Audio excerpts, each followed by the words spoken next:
If you could completely remove one company from the world, which one would it be? Elsevier. Fuck them for barring the wide release of scientific studies. Primerica or Herbalife. Students at my high school are advertising for these companies and some of my friends are buying in. Those fuckers that monopolize the eyeglasses industry. Autism speaks. Either Nestle for their human right violations, or Tyson for destroying a major Wisconsin ecosystem with a single meat processing plant. Fun fact: the Rock River, the 11th most polluted river in the US, got 99% of its pollution from that lone Tyson plant. Edit. Spelling. I see a lot of comments here where Redditors mention how hard it is to track what brands belong to the various companies out there, and honestly, agreed.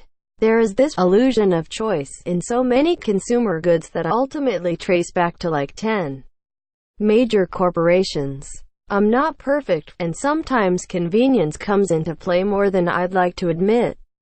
But after digging into Nestle over the years and becoming increasingly disgusted that a company could be so generally evil, I found this app called Boycott that lets you scan barcodes of certain products and highlights things like the illusion of choose and shows what big company it's from, whether the company violates human rights, equal pay, etc. It's not easy and I'm sure it has flaws, but it's a start. Just wanted to share. We have all the power as consumers to just walk away. Edit. Remind me not to fall asleep immediately after I post something. Thanks for the gold. It's my first and honestly I definitely fall on the side of the lurker on Reddit. One must listen before they can talk, hahaha, so thank you. 1. I do apologize that I didn't clarify that I was in the United States, and honestly, knowing that some of these companies were global, I guess I assumed it would be on a global scale.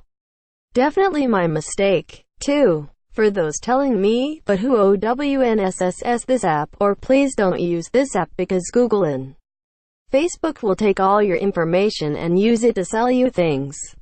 I say, you're right. I don't know who owns it, but I'm trying to educate myself in some way, shape, or form in order to become more aware of the world around me. It's a start. I said it wasn't perfect. As for Google taking all my information, well, I live in a metropolitan city and I used my smartphone for pretty much everything. It's an inherent part of my life.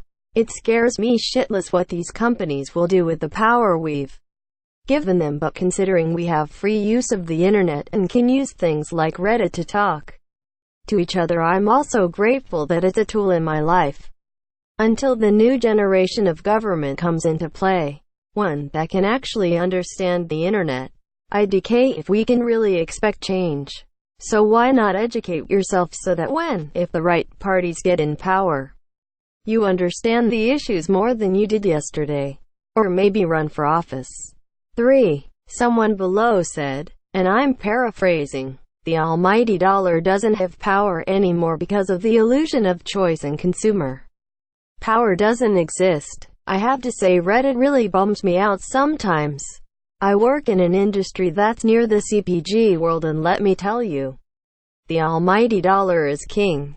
Use your money wisely. If a company tanks, and truthfully tanking is like 1% point decline because they have people to answer to, they will pay attention. I'm not naive enough to forget how global these companies are, and that living in certain areas of the world is a privilege, as there are alternative ways to get goods.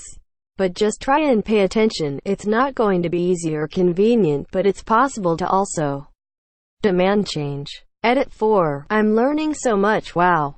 Thank you all for taking the time to respond. I am humbled by some of the POVs on here and a bit scared for our future. Are we talking suddenly gone now, or never existed? There is a parking company at my campus called Campus Spark. They're assholes that camp by your car waiting for your time to run out. I'd get rid of them this year. Ticketmaster. All the ones that make money in the name of cancer and make money advertising help for children with cancer. I am so tired of them taking money from good-hearted people and only 0.05% of it goes towards actual cancer cures and treatments. Comcast. I'm going to go with the one with whom I have the most debt. Scientology. A call center in India with employees that scam call North Americans pretending they're from the IRS. Purdue Pharma, makers of OxyContin. I'd opt for removing all responsible sacklers as well. China Coal. They put out about 14% of all carbon emissions in the world. Nestle. Facebook. Nestle. Here's a small sample list of the horrible things they do. 1. Drain reservoirs in developing nations and sell the water in bottles. 2. Advertise baby formula in areas where water is not consistently clean. 3. Claim that water is not a human right. 4. Buy cocoa beans from farms that use literal slavery. Edit. Well, I didn't expect to get this much attention in an hour for a post I hastily made at work. Oh, and thanks for the gold. College Board.